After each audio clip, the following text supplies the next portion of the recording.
This is Annuity Straight Talk. Since 2008, your host, Brian Anderson, has helped clients nationwide navigate the complex market for annuities. With Brian's assistance, hundreds of clients have achieved a profitable and secure retirement. I would know, because Brian has answered many of my questions concerning annuities and retirement planning. So that you can benefit as well, let's get started. Here's Brian.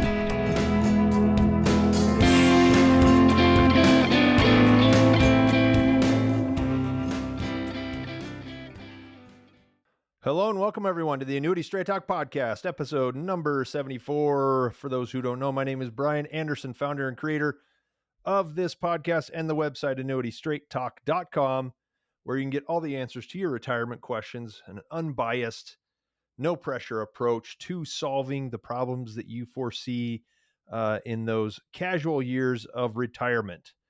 Here in episode number 74, kind of getting into February, I think is when this is going to come out. So we're moving through the first month of the year. Things are kind of same as last year. Rates have settled just a little bit for everybody that was waiting for more. If they jump now, they're going to settle for a little bit less. A lot of people get into contracts into December. We're finishing those up now and in the last couple of weeks. And those guys kind of nailed it just about right. So I think like November, December was kind of the high point in rates. Not everybody's pulled back, but a lot of the bigger companies have. And I guess you just do it when you think it's worthwhile, right? But the title of this one, Index Annuity Perspective. We talk a lot about both fixed and index annuities, income annuities. I talked about pensions in the last couple of weeks. But we're going to index annuities this time because of a conversation I had with them in the past couple of weeks. I keep saying I'm going to get to a 3-part series, and it's going to come at some point, but these ideas just keep popping up. I've already got a different one from last week based on just a comment. All it takes is a sentence to give me an idea.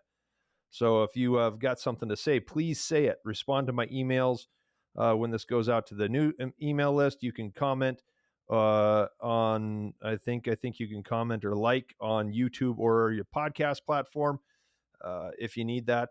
Or you can call me at 800-438-5121. Schedule a call, top right corner of any page on annuitystraighttalk.com. Okay, so index annuity perspective. Now, I've got a newsletter for this. It's my visual aid. I kind of changed the camera angle to get it a bit closer to me, so you be more more easily notice that I look down at my screen because I'm reading it. You guys, I don't know if you can see the computer from this angle. Sometimes I share it and sometimes I don't. Today I'm not going to. You want to see the newsletter, sign up to the email list. You'll get it on Saturdays. Both will go out so you can read it or you can listen to it. The podcast is always going to have a little bit more detail because I don't have to form perfect sentences and the punctuation and paragraphs and all that stuff. So anyway, if you have never owned an indexed annuity, you have no idea whether it's going to work out to be a good investment. And it's like funny to hear a salesman say that, but I am not a salesman first. That's how I make my money, but I want to make sure you understand all details of the contract so that you can make the final decision, go forward with confidence. But you buy it and you don't know, hey, is it really going to work out like everybody said it would, or like this guy, promised? Now, safety, your money's safe, and a reasonable amount of liquidity are guaranteed, but top line growth is only a projection. Now, if the type of liquidity that the contract offers doesn't work for you, then you don't buy it in the first place. You can't get down the road and say, you know what, this doesn't work. So if you have a good contract, low performance is not usually the fault of an annuity. Rather, it's the fault of poor economic conditions or a bad stock market. Right now, the S&P 500 is about flat over the past 2 years. It's up a little bit, 3 to 5% changes every day. If you bought an index annuity 2 years ago that hasn't grown much, then you've essentially kept pace with the market without the ups and downs. Now, a lot of people get into a year or two where, some people do well, hit 10, 12% their first year. and then it's easy, right? Some people, make 0 to 3. Last calendar year was the first time I'd ever seen a 0 in 12 years of selling these things. But if you got to be patient. So a lot of people want, oh, it didn't do that well in the first year. Oh, this is terrible, right? But it's usually related to something else. And that's why I call it, index annuity perspective, because you got to, be looking at it the right way. Within the last couple of years, I think I did a newsletter on this. I don't know that I did a podcast. Might have been right before I did the newsletter, but old index annuities can still grow. But I saw one that hit 15% return in its fourth year. It had kind of bumped along. Now this was, I think that fourth year was probably back in 2018, 2019. I think 2019, 18 to 19 was a pretty good year. And that brought the average back up to above expectations. Okay. So remember the circumstances with which you bought it. And I've talked to a lot of people. They get through, some of them maybe 2.5 to 3.5%. And then when you compare it to what bonds did over that time period, the worst ones draw similar to bonds. No harm, no foul, right? A lot of them exceed that. But when you go back, right now we're renewing contracts that were issued in 2014, 15, 16, some of the lowest rates we've ever had. So that's got to be kept into perspective. Every now and then a person will bail after a couple of years and then take the hit on the surrender fees thinking, oh, there's got to be something better. This is all going to come into one nice story at the end. So matter of perspective, you have to remember the reasons for buying it in the first place. Okay. So a few weeks ago, now there are a lot of these people, maybe 2 weeks ago, I spoke with a guy. I've had several, in-depth conversations with him. There's a lot of people like that I've had really detailed conversations with. And for one reason or another, they don't do business. A lot of it's, maybe not wanting to take the leap, or maybe they've got an established relationship elsewhere. Everybody's a little bit different, but I've talked to this guy a bunch. Good dude. I like him. But we've never done business. Right before he met me, I'm pretty sure it was 2018. So, but before he met me, he bought from someone else a $100,000 index annuity from Prudential. Now, 2018, and I've said this before, was the previous to now was the best rate environment that I've seen in 10 years, 12 years. We had a little bit of rise in the treasury, and then, it stayed strong kind of into 2019 through the end. When 2020 hit, COVID, market dumped. So did the treasury, and then we had a lot lower rates to work with. So I didn't sell this to him, but he had good rates, and over the years it's done well. So during this conversation a couple of weeks ago, I can't really say. I'll say complained. He didn't really complain, but he said, that stupid index annuity only made $700 last year. And so, of course, I said, well, not a lot of things made money last year. The only things that I can think of that made money like across the board were CDs and annuities. Stock market's down, bonds are down. I said, you make money last year with any asset, positive movement is a good thing. Doesn't matter how much. And he wasn't really sad. I was kind of repeating, well, yeah, but $700, that's nothing. Okay. I said, well, how'd the rest of your portfolio do? And what do you mean? How'd your stocks do? Well, they're down. How'd your bonds do? Well, they're down. But he's got a good asset manager. He said, well, this guy had some mitigation strategies in place. Total portfolio was down less than 10%. I can't remember. I thought he said 5 or 6%, but he's got a bunch of money. So that was, it was a good chunk of money that he lost. But he lost one, and cash in the bank in this index annuity, about the only thing that did anything positive. Even with good management, still lost a substantial amount of money. So going back to the annuity, I said, well, how much is that contract worth today? What was it worth at the anniversary? We put $100,000 in sometime in 2018, and at his 4th anniversary, whenever it was last year, it was worth $127,000. So in 4 years, he made 27% total with no risk, no fees, and no volatility. Can anybody tell me what's wrong with that? I've seen some that have done just as well. I've seen some that haven't done that well, but it's usually related to external forces, not the annuity itself. What we essentially had in the last 4 years, we had 2 really good years, 2 really bad years. That's the perfect environment for an index annuity. Now, if you want to compare it, for comparison purposes, let's consider what the S&P 500 did over the same time period. So an approximate starting date, S&P 500 beginning to end, right? Point to point, 4 years. If you would have put $100,000 in an index fund, matching the S&P 500, you probably wouldn't have done that. He'd have had his manager put it in a blend of different things, All right.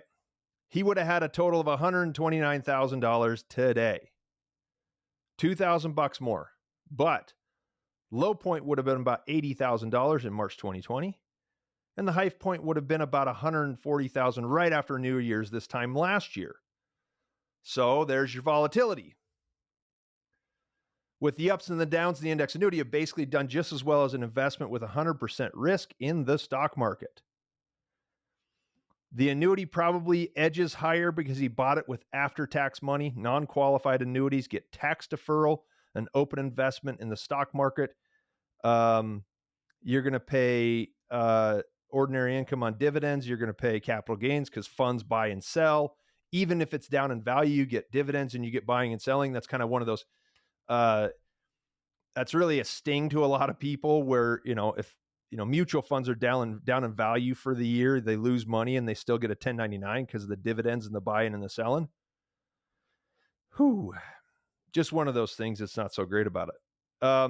And then if you add, management fees, say the guy's charging them 1% or 3/4 if you got a really good one and a lot of money and he's cutting you a break, it's going to drop it even further.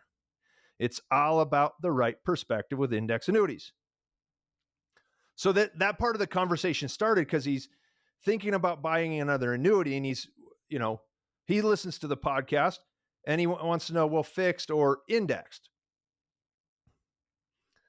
And the same spiel. It's like, well, if you like the fixed rate and that you're satisfied with that, it's a guaranteed growth rate and you just get what's guaranteed. And it's easy, but if you want to go for more, then you buy the index annuity. And, and he could do either one.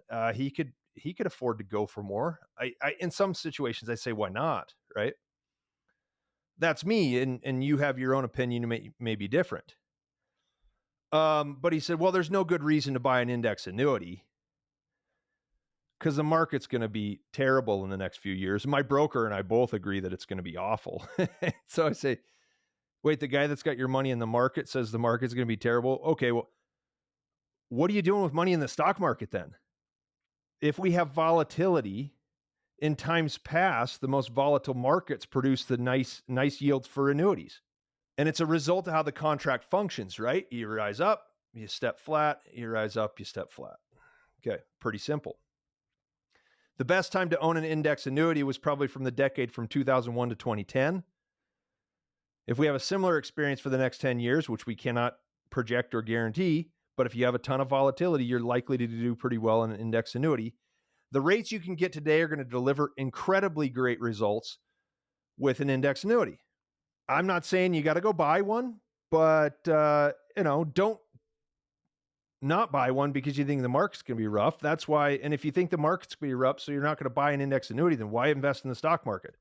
Some of you are out entirely. A lot of you do have money in there, and it's a good idea to protect it with where rates are right now. And I think I said it last week. First quarter this year, I expect them to probably stay where they're at. I'm calling something of a drop. I don't know how much. I hope it's not much, and I really hope it's nothing. I hope they stay this way for a long time. But not a bad time to do it. It kind of goes back to something I've said in previous podcasts, maybe a couple of times. I've been doing this for 20 years, and it's true throughout my whole career. When annuities are at their best, nobody wants them. Very few people want them. Everybody wants the gains back. They want the extra, 18% that the S&P's down. They want to get back to where they were a year ago. It could go the other way. When it does, and you decide to get an annuity, then the rates are going to be lower and you're not going to like the opportunity. So this is a time when they're best. Nobody really wants them. Now, insurance companies are still very busy, so a lot of people are doing it. But really good rates right now. It'll allow you to settle into an uncertain future. We don't know. I don't know if it's good or bad. Rates are lower or higher, but you settle into it with a very valuable contract, sleep at night safety, plenty of upside potential. Not a bad opportunity to do it.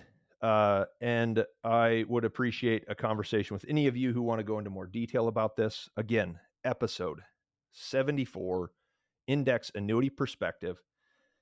My name is Brian Anderson. You can give me a call at 800-438-5121 or schedule a call at the top right corner of any button or any the button on the top right corner of any page on AnnuityStraightTalk.com. Thank you again for joining me. I look forward to any questions, comments, or suggestions I get from you guys out there. Like and share on YouTube or your favorite podcast platform if you want to send it to somebody else. Gives me motivation to keep going. Send your questions because it gives me an idea. So like I said, next week's podcast, 1 sentence. And it wasn't even a full sentence. 4 words, the guy said. And I'm like, that's a great title. So I'll see you guys next week with episode 75. Okay, have a great day. Thank you. Goodbye.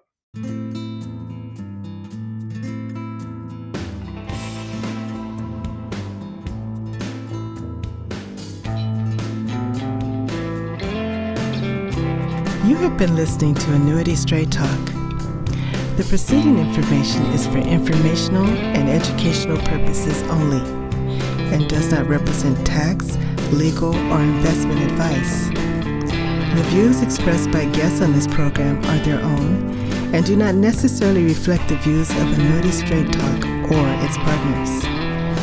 No information presented today should be acted upon without meeting with a qualified and licensed professional. It is important that you read all insurance contract disclosures carefully before making a purchase decision. Guarantees are based on the financial strength and claims paying ability of the insurance company.